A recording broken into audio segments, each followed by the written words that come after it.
कि राहुल गांधी का भी एक ट्वीट आया हुआ है, ब्लैक बॉक्स।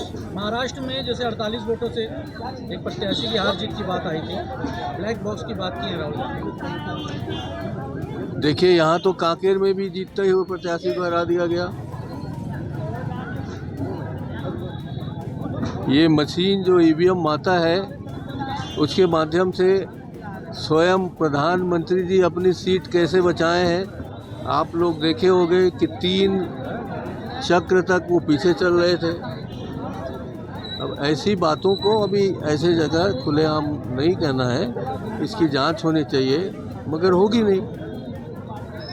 आप रिजल्ट आ रहा है, अभी हमारे भाई बता रहे हैं कि वो वहाँ चले गए विवेकानंद जी के आश्रम में। अब विवेकानंद जी ने क्या लिखा है उसको पढ़ तो लो।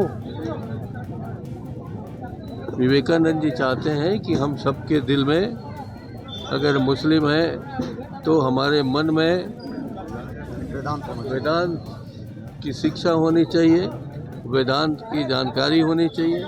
तो उसके जैसा आदमी जब हिंदू मुस्लिम को एक करने में लगा हुआ है, आप उसके बनाए हुए पत्थर, उसके बनाए हुए नहीं, उनके लिए चिन्हित किए गए पत्थर में बैठ रहे हो, और वहीं से यहाँ हिंदू मुस्लिम सिख ईसाई के बीच में लड़ाई की संदेश दे रहे हो, तो इसको क्या कहा जाए।